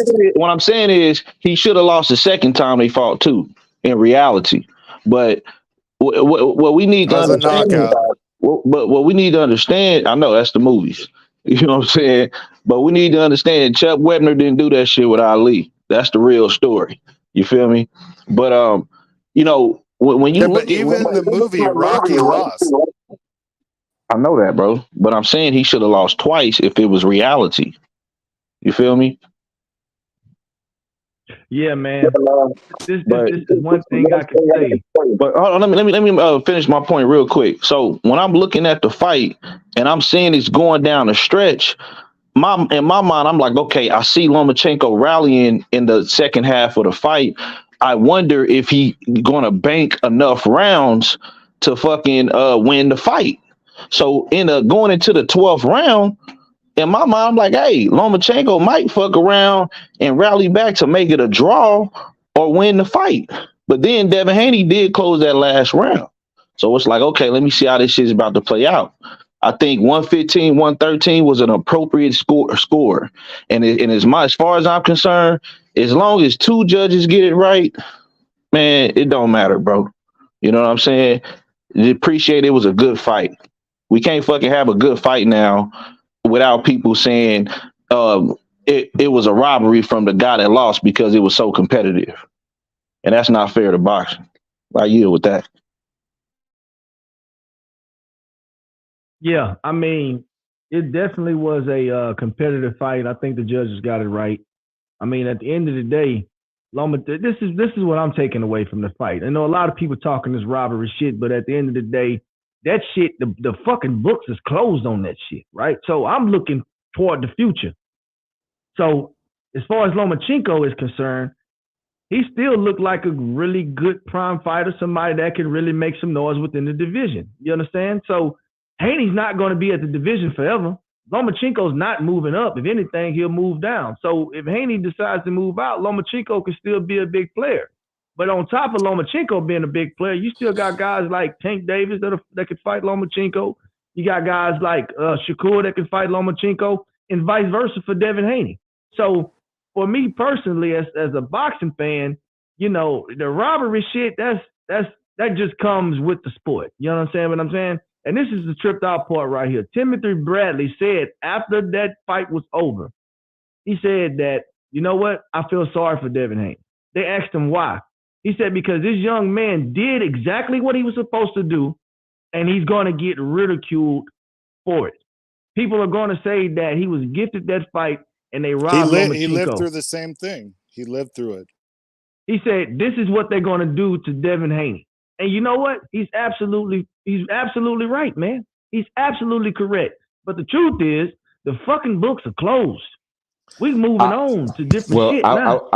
I would say this about that one, though, is I think that is enough of us who feel like in our minds the right guy won.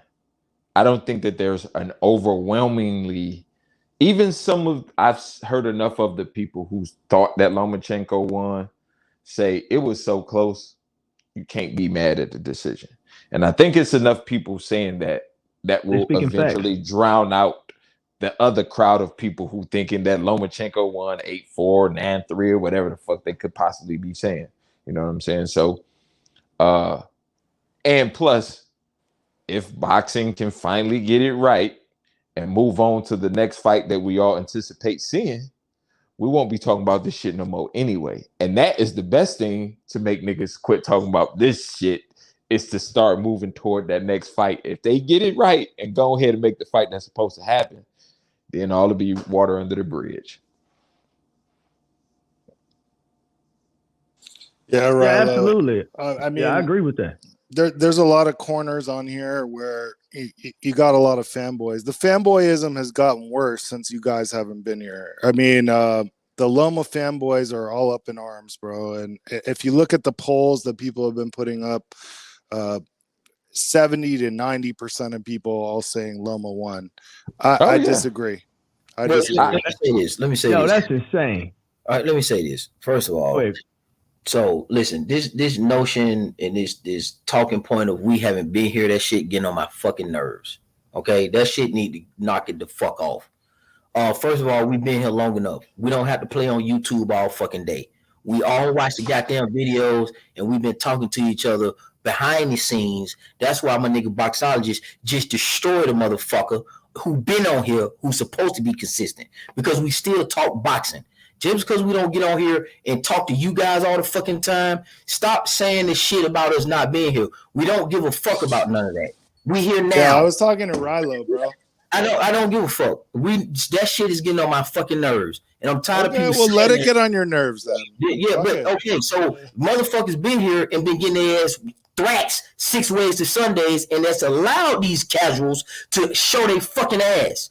So you motherfuckers ain't been moving no furniture around, G-checking these motherfuckers on their goddamn knowledge. That's why they running loose. So I don't want to hear nothing about no polls, about no pussy-ass new niggas that just started watching boxing. Because the shit getting corrected now, thanks to us. That's how the shit go. So back to boxing, we don't give a fuck about that. That's how it should be. That's how it should be.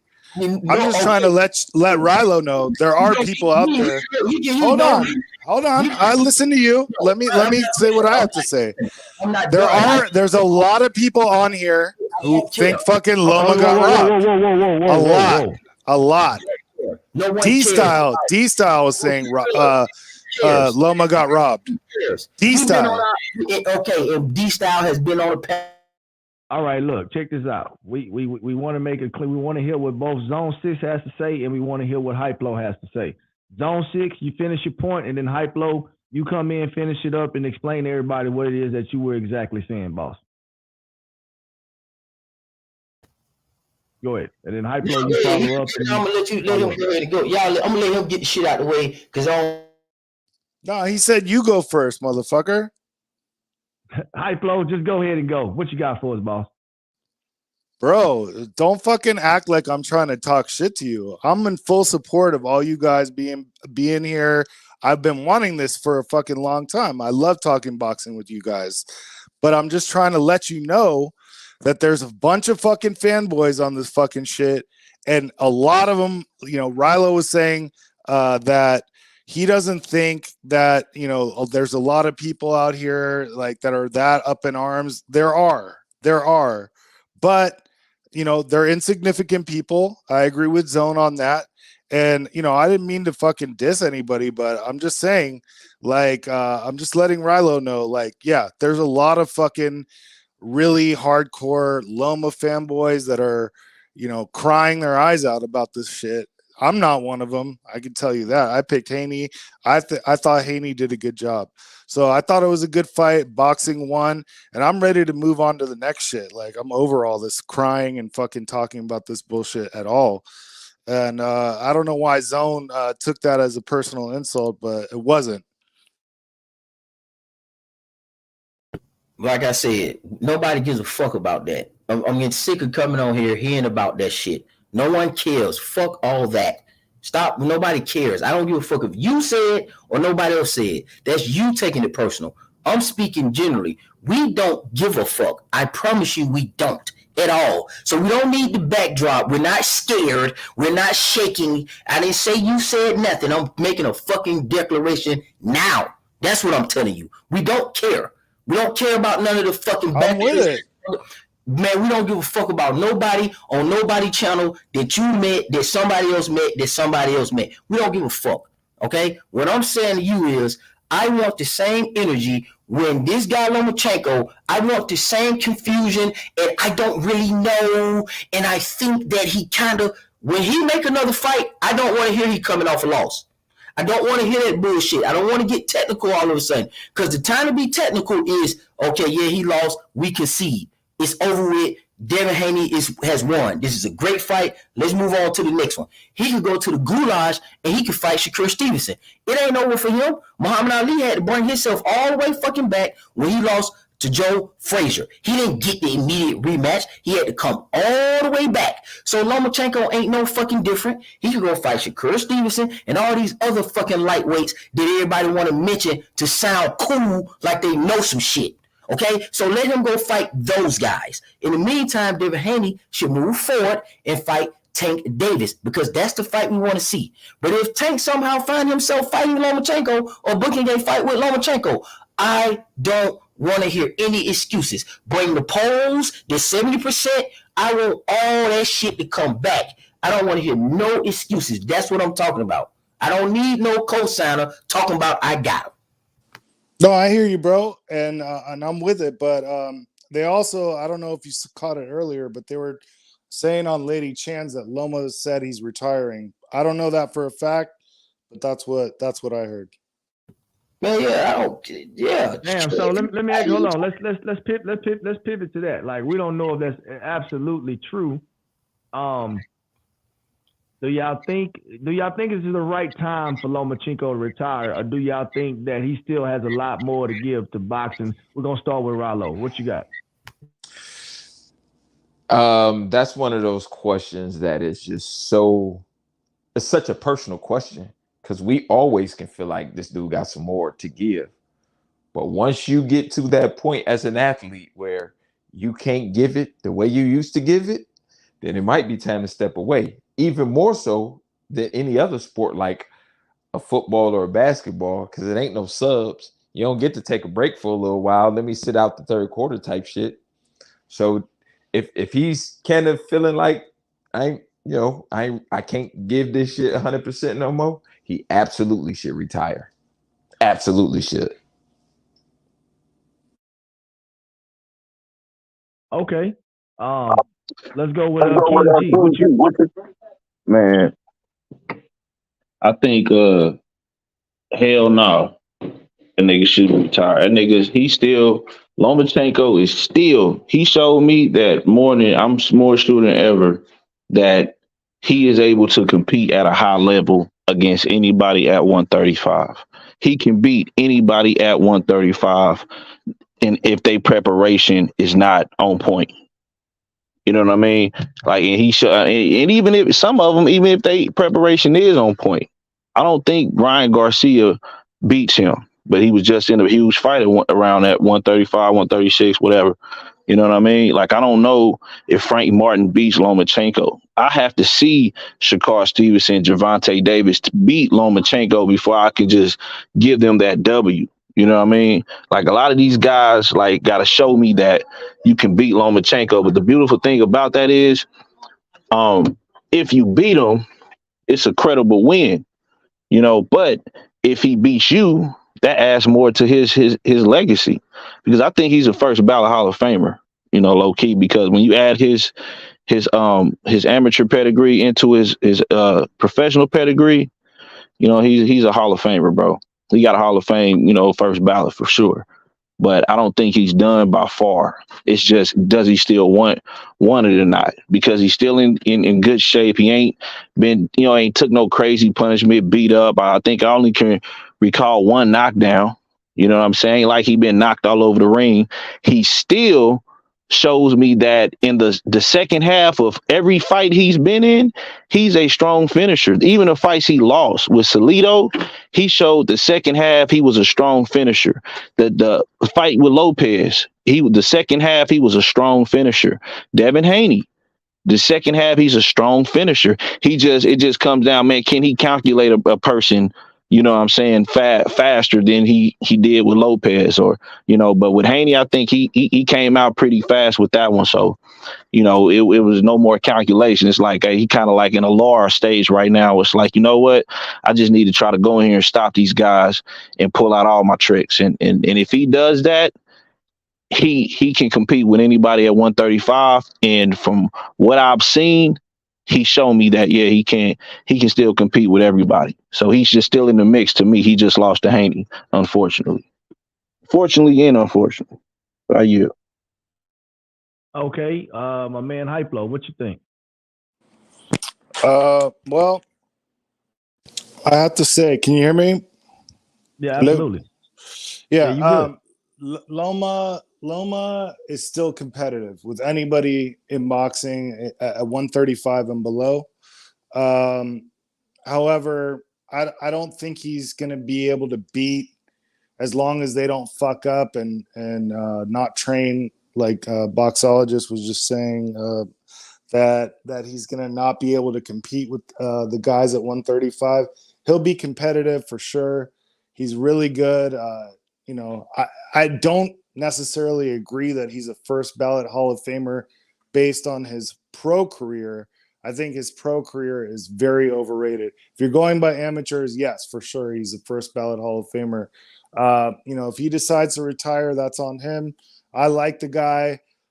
I just, you know, I see, you know, a little bit of a slide. He's lost a couple steps, maybe one or two, but not a lot, not enough to make it where he's not good.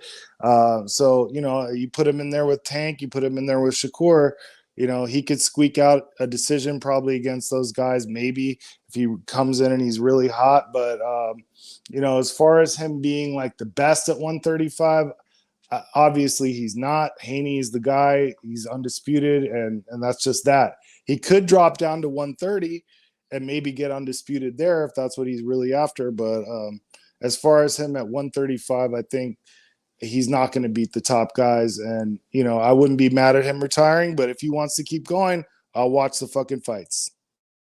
Okay. My man Zone 6, what you got on there, boss? Nah, he should stay in and fight. I mean, he just had a controversial decision. He got robbed. He looked good. He beat Haney. Everybody says he won. He looks good. He's a Hall of Famer, first ballot. He has the amateur pedigree that has never been seen before. No, let him keep fighting. I mean, he got more work to do. There's Shakur Stevenson, there's Tank Davis, and there's a possible rematch with Devin Haney. There's 3 matches right there. I mean, if you don't want to fight Keyshawn Davis and Frank Martin and the rest of Pitbull Cruz, okay. But I would like to see the Pitbull Cruz too. You know, so there's options out there for him. He's going to make a lot of money. He's 35 years old. Man, if he fight twice a year like he's supposed to and be active like he's supposed to, we wouldn't be saying this guy is old.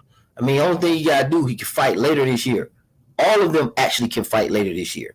There's no reason why Shakur, Tank, Devin Haney, and Lomo is not back in the ring by the end of the year specifically against each other, or a combination of the pool of 135ers. And then you talking about next year, that sets us up for a blockbuster 2024 with all those guys. Now, if Devin Haney, which seems to be more of the exception to the rule because maybe there's some weight problems there and he might need to go up to 140, that still doesn't negate the fact that the other three, and plus add another four in there, which is Pitbull Cruz, I mean, they all can get it on. You know what I'm saying? There's no excuses. I don't think Lomachenko is washed up. What I seen, he looked good. He looked like everything everybody said he thought he was, and I think he should be able to continue. Now, if he retired, he retired. But I ain't heard him say anything about retiring, and I'm not going to put that on him. To me, he's an active fighter until he's not an active fighter. Yeah, you know, my opinions about this is, I think that until Lomachenko, because if Lomachenko retires, he's definitely going to it's going to be a big announcement about that. So for me, I think that Lomachenko should probably keep fighting because, look, honestly, I think he's good for the sport. That's the first thing, right? He hadn't taken any serious punishment thus far, but he does have a lot of miles on that engine, though. I will say that. But with that being said, I think he showed a good. I just personally wouldn't want to leave on a controversial decision if I'm a fighter, but you know, I'm not a fighter at the end of the day. So those guys know what they can and cannot do, what they're willing to deal with. I don't know if it's a potential that he's just tired of going through the training camps or whatever the situation may be with Loma. But what I can say is this. Lomachenko definitely still can compete with these guys at 135. I think he smashes everybody at 130.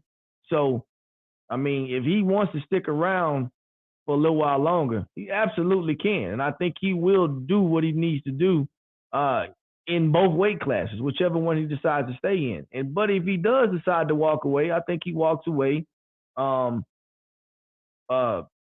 with money in his pocket. Obviously, that's important for retired boxers, especially when you're 35 years old. You hadn't even lived half your life yet, and he walks away with a lot of notable things in boxing, all the way from his amateur career until right now. But I don't know if Lomachenko is officially retired. Obviously, that's just a rumor that's going around. I hope not. So we'll see how that goes, man. I'm pretty sure if Lomachenko retires, ESPN is going to do it's going to be like a damn inauguration. But because that's how much they love Lomachenko, right? So it will be a big announcement if Loma does decide to hang up the gloves, you know. But how does that affect the division? I just think it gets cleaned up a little quicker if Lomachenko decides to leave, though. What you think about that, Hyplo? Well, I think it's going to be tough. I want to see Tank and Haney. Look, I wouldn't be mad at Tank versus Loma. I would watch that fight. I wouldn't be mad at Tank versus Shakur or any combination of those guys. You can hear me? Yeah, you good to roll. Okay. So yeah, I mean, look, I would like him to stay too. I'm just saying, if he wants to leave, that's on him, bro. Personally, I think his professional career leaves a lot to be desired. I heard Malignaggi talking shit about Loma earlier and how he did so much for the sport. And like, okay, if you're talking about amateurs, fine, but in the pro game, like, what did he do for the sport? 20 fucking fights, 3 losses. Like, you know, he got fucking title shots in his second and third fight. Like, the sport did a lot for Loma. You know what I'm saying? In a certain way. So, like, you know, and they gave him a lot of accolades and love and shit, especially on from Teddy Atlas and people like that I thought was, some of it was deserved, but not to the level that they gave it to him. I'd like to see him stay and fight, but, you know, either way, the guys I really want to see fight is a combination of Shakur, Devin, and and Tank. And I think that's interesting because there you have a triangle theory where I think Shakur would probably lose to Tank, but beat Haney. And I think Haney would beat Tank. So I think that'll be interesting to see. Yeah, that would be interesting to see, without a doubt. But I got Shakur beating everybody. My man Zone 6 has picked Tank to beat everybody. Now, Rollo Jenkins, because me and Zone actually talked about this earlier. We don't know who you have at 135, or do you share the same opinions of my man Hype Triangle Theory? I agree with Hype before he cooked. I agree with Hype on the Lomachenko extra praise. I agree with that. Okay, you said that. I'm kind of with the triangle theory in a sense. I don't think that one guy has stood above beyond being able, or me being able to see him being beat by one of these other guys. And to be honest, we all know that we would love to see the right fights happen next. And typically in boxing, we never, ever, ever fucking get that shit because this guy's waiting in the wing. And these guys be waiting in the wing so long, you know what I'm saying? The Frank Martins, the Keyshawn Davises, the Pitbull Cruzes, it's just too many of those guys just kind of waiting in the wing to get into the mix. And these guys who should be fighting each other aren't even fighting those guys. So, yes, I would love to see, if it was my own decision for Lomachenko to continue, I would say absolutely. But like I was just saying, if he's having that doubt in his mind, I would like to see guys step away when they have that doubt, because this not you can't halfway do this shit. You know what I'm saying? So if you ain't 100% all the way into it, I would like to see a guy step out. And with that being said, if he's still fully into it, absolutely keep him in there in the mix. I would love to see him and Shakur fight somewhere around the same time that Devin and Tank should fight. That would be the dream scenario, right? You know what I'm saying? But boxing don't never get the shit right. You know what I'm saying? And I could see, honestly, I think that Shakur probably does beat Lomachenko and beats Tank. But out of Tank, Lomachenko, and Haney, I think Tank does have the best shot at beating him because, Tank has the equalizer. The equalizer always give you a shot. You know what I'm saying? No matter who you fight, you always got a shot. You know what I'm saying? Yeah. So I think Tank does definitely have the best shot at beating Shakur, as opposed to Devin, who seems to not be able to crack an egg. And Lomachenko doesn't quite have the pop at this weight class. And I can't see him putting enough damage on Shakur that's going to make it, you know what I'm saying, his power going to be a factor in that fight either. So I would say Shakur 1, you know what I'm saying, as far as who I think will win. Shakur 1, Tank 2, Haney, then Loma. Okay. So look, I'm gonna tell you something. My man Jake Cole just brought up a good point. He says, "Dang, Hap, when you put it that way, I'd say it's almost disrespectful for Loma to walk away now." You might be, yeah. I think I don't disagree with that. I don't disagree with that statement, and I don't disagree with what my man Hyplo said. Well, see, listen. This is the one thing about Lomachenko's career, though, and I know me and Zone talked about this once. All Lomachenko really did was skip the tomato can bullshit. That 10-0, where you fight a guy who's 0-5, and then you fight a guy who's 2-4, then you fight a guy who's 5-5, and then you fight a guy who's 7-3. He just skipped that shit and went right to the meat. That's all he did. He just went right to the meat. He just skipped that whole 10, 15-0 shit that every other fighter does. Because we know them fucking first 15 fights don't mean shit. He just skipped that. That's all he did. You know what I'm saying? So I kind of disagree with that. But Bernard Hopkins. Yeah, I kind of disagree with that. Okay. Yeah, we can hear you. Go ahead. What you got? Yeah, why you disagree with that? Because you got to remember, Loma stayed in the amateurs way fucking long. So, a lot of those kids he was beating up in the amateurs, those were like pretty much equivalent to the fights you're talking about. Then he stepped up and did some semi-pro shit in that pro boxing series, which was professional but not professional. He had like 8 fights there. So he did all that. That shit's just not on his record, bro. He did the same exact fucking thing. It's not like he's a kid like fucking Haney or Canelo who turned pro at 16 or some shit like that. He stayed in those fucking amateurs beating up little kids. So, you know, like, I don't give him fucking quarter on that, bro. He had a great amateur career, one of the best ever, if not the best, but his pro career leaves a lot to be fucking desired. And I agree with Jake. You know, he does kind of owe it to himself and to the fans to fucking close out in a good way. Like, look, go up and beat Rolly and go out on a high note or some shit. Do something. But you know, like, he gets a lot of fucking love, man. And look, he deserves some of it, but just not quite as much as he gets. I agree with that. I think that, you know, this is a case where you got a super senior, where, you know, you've been in high school for 6 years and now you starting to make all A's and you know all the answers to all the tests and you can give all the advice.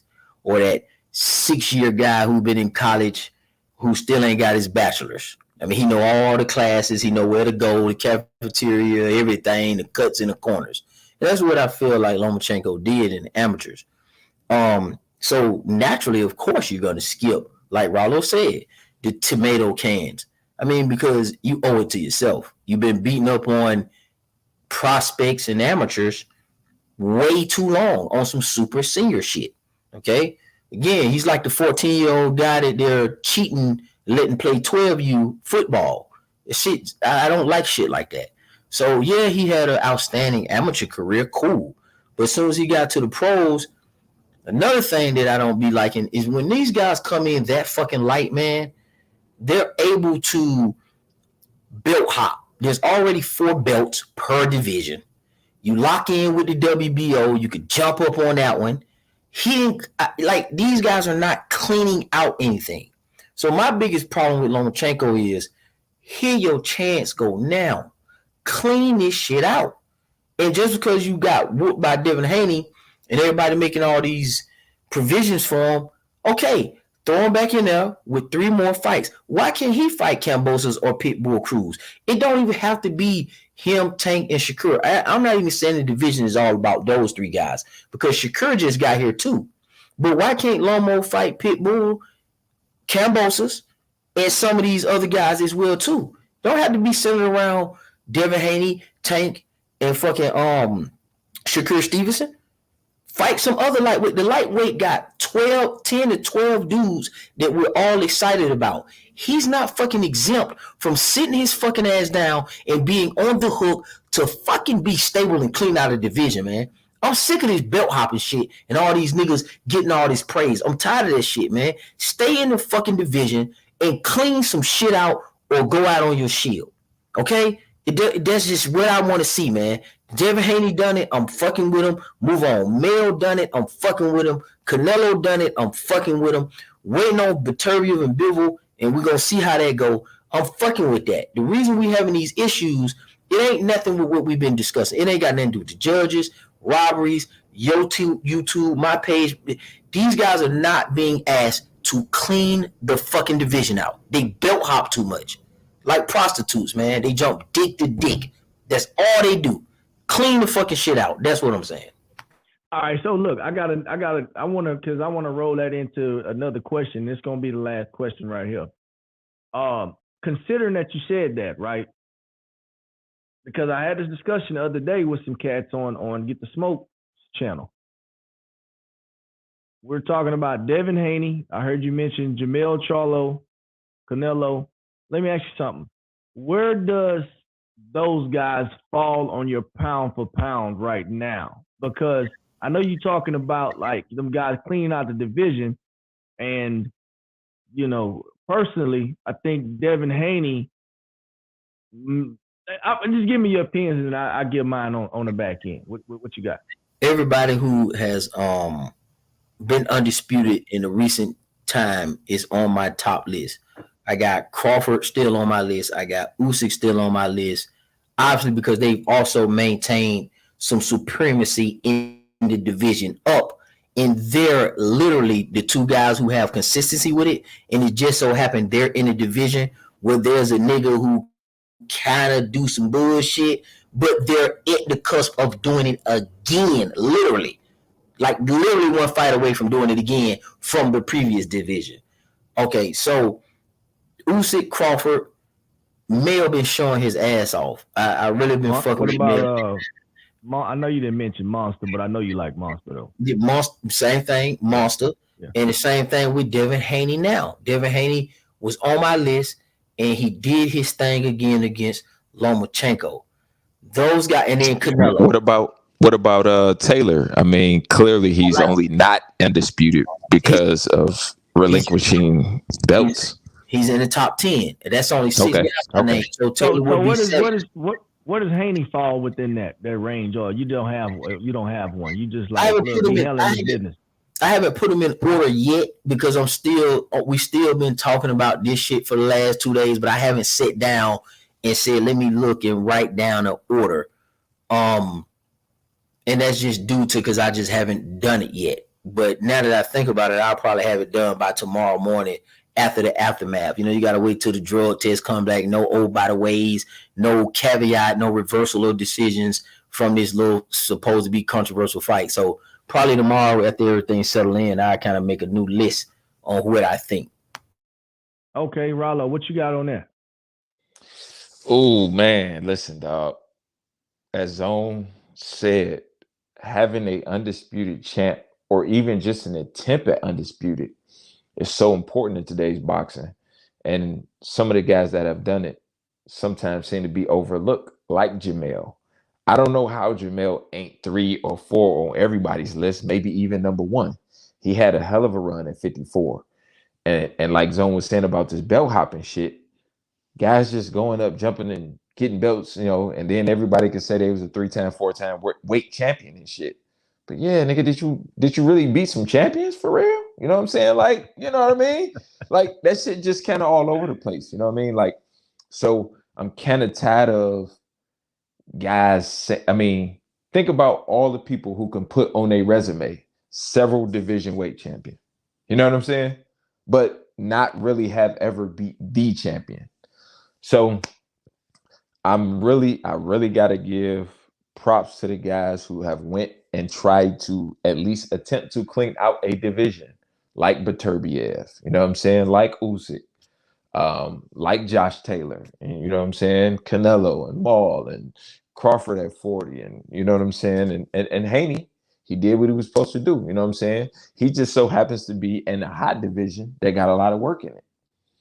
And his only problem is having problems making the weight. You know what I'm saying? So I think that his run, if he was to go 240 and do the same thing, would be much better than his run at 35. But I would say, ranking them, I would say Canelo's run, Maul's run, Josh Taylor's run, Crawford's run, then Haney's run. Let me see. Usyk is in there somewhere. Usyk got to be like 3 or 4. You know what I'm saying? Because I really actually, I almost want to put Maul up there at 1 because I think his run for undisputed. You mean Mel? Yes, I'm sorry. Yes, I think Jamel's run was the most impressive run for anybody going at undisputed, in my opinion. So actually, I would say Mel then Canelo. I think his level of competition was just a little stiffer than Canelo's at 68. So it would be Mel, Canelo, Taylor, Usyk, Haney. No, Crawford, Haney. No Monster. Nobody's putting Monster in this, huh? No, he's in there. It just He just got a little work to do. You know what I'm saying? He just got a little work to do. I mean, just think, he's really just coming into a weight class where we're starting to know the guys that he's getting ready to fight. You know what I'm saying? So, you know, he's definitely been doing his thing. You know what I'm saying? He definitely been doing his thing. But I get. Okay, Hype Low, it's on you, and then I'll finish it up with my opinions, and then we'll close out the show. Yeah, my shit's on fucking like 5%, so I'm gonna go quick. I'm kind of a pound for pound purist. I don't necessarily think that accolades are the end all be all for pound for pound. For me, it's just about if they were the same size, who would win a fight. But accolades do indicate prowess and confirm the skill level. So I still got Crawford as my number one guy. You put him at any different size in the sport, I think he's beating whoever you put him against. So he's my number one. But I got all the fucking pound for pound guys in there. I'm sorry, all the undisputed guys in my pound for pound. Inoue, I put him at about fourth. I also got to include Tyson Fury in that because he did touch all 4 belts and he's still undefeated. So I got to put Tyson Fury in mine also. Usyk, Canelo, Jermell. I like Jermell. I think he did have a tough road to undisputed. However, he did take a couple L's on the way to undisputed, so I can't put him number one. I would definitely consider Crawford as number one, and all the undisputed guys are in there. Bivol would be there, but he's only got 1 belt, so he'd be down near the bottom of the list, even though like he showed supreme skill in his fight with Canelo. I need to see him fight Better Beef. And I'd put Better Beef like 1 notch above Bivol, and that's my shit. Okay, so I mean, everybody's shit sounds solid to me. I don't think nobody's shit sound bad. You know what I'm saying? Let me just say this right here. So for me, obviously, it's a couple different factors that make me list these guys the way I listed them. Like, obviously, I like Canelo's run. I like Jamil's run. I like Josh Taylor's run. Obviously, my man Usyk's run. So all these guys have great runs, but this is the key factor for me, right? When I think about Canelo Alvarez's run at Undisputed, he still hadn't cleaned the division out yet. Although he is undisputed, I still think he still needs to really solidify that run for me. I think he needs to put Benavidez off up in there. That's just my opinion. Now, Josh Taylor, obviously, he went to the tournament and he handled his business. So I think when he gained Undisputed, I think he cleaned out the division. And the same falls for Usyk. And the same thing for Mel. Literally, obviously, Mel is a guy that's staying at the division. Obviously, Josh Taylor had to relinquish belts. Usyk moved up to heavyweight. So Mel is the only guy that's really in the division and still maintaining Undisputed outside of Canelo, who still has, to me, a little bit of work to do. Right? Now, with that being said, Mel has put himself in a predicament to where literally he's cleaned the shit out so bad to where it's like, which sanctioning body contender wants to step up and try to beat me? That's just where it's at, because all the big names, they all wiped the fuck out. You got guys like Crawford talking about going up to 54 and fighting Mel. Whenever you in a predicament like that, is no other big names left for this guy to fight. He's literally cleaned out the division, and he's waiting for guys like Fundor, who just got his ass stopped. He got Zoo, who is literally tailor-made for him. He gonna get stopped. So, and these guys are all just contenders at this point, right? So, I mean, look, bro, at the end of the day, Mel shit is, to me, very, very impressive considering that he's cleaned out the division. A lot of those other guys shit is also impressive. Obviously, I like Haney shit. Hype Low, I see Haney does have 2 undisputed defenses, right? So I like Haney shit, but Haney still got a bunch of work, and I don't know how long he's going to stay at 135. So for me, I do like Haney's undisputed run because, for one, I'm going to tell you why I do like Haney shit. Because Haney did it the correct way. He wanted to get the Lomachenko fight a long time ago. But what he did was he waited his time. They called him an email chimp. He didn't give a fuck. He said, all right, you want to go franchise? That's fine. I'll take the strap. They even fucking took the strap for him in the meantime. They stripped the man. Then they gave him the strap back. Haney never once not complained about it. He just kept his head down and he kept fighting. And he was presented with an opportunity, and he got the Kambosos fight, and he handled up on his business. Not once, but twice. Then he got the Lomachenko fight, and he handled up on Lomachenko.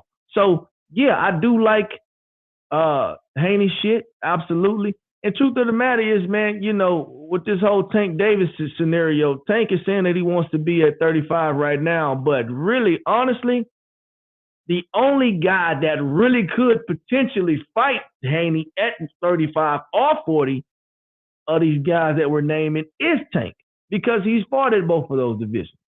So that's, to me, that's a plus. So whether you move up or you stay right there at 35, I still think Haney is available and Tank is available in all directions. So that'd probably be the ideal fight to make next. But yeah, I like Haney's run. I just think that, you know, Shakur just got there, so I can't hold that against him, right? Tank been kind of flip-flopping all over the place within the division, so I can't really hold that against him. So in a sense, I guess Haney kind of didn't clean his shit out too, man. Now that I really put words down on this MIC, you dig? So yeah, I like Haney's, man. Haney's run is nice too. Haney's run is nice. It's just that right now it's work in the division. That's kind of what lead me toward the hesitant to really throw him in the fire with the guys that I really, really like. So that's a good video. Who got the best run? That's a good one. I'm gonna do some research on that. We got to say that. We gonna really look at it, man, and we can do a video about who's got the best run with these guys. And this is the thing right here, and I'm gonna end with this right here. We're talking about all these guys being undisputed. Bro, this has been within the last 4 years. It's a lot of motherfucking fighting going on. I know a lot of people like to talk big shit about boxing, but, bro, we done got so many fucking undisputed champions within the last couple of years. It's ridiculous. It's crazy. It's insane, man. So these guys are giving us a good product. We just need to support the product. We just need to support the product more. That's all I'm saying. So, you know, I think people need to really analyze what these young guys are doing, you know, in boxing right now. Because it ain't easy to get them 4 motherfucking straps at the end of the day. So, man, we're going to end on that right there. Not at all. Rollo Jenkins, man, what you got for us? Shit, man. It was fun kicking it with you always, dog. You know how much we do this behind the scenes. Anyway, man, come holler at your boy, Rollo Jenkins. Y'all see the name in the plate. Holler at your boy.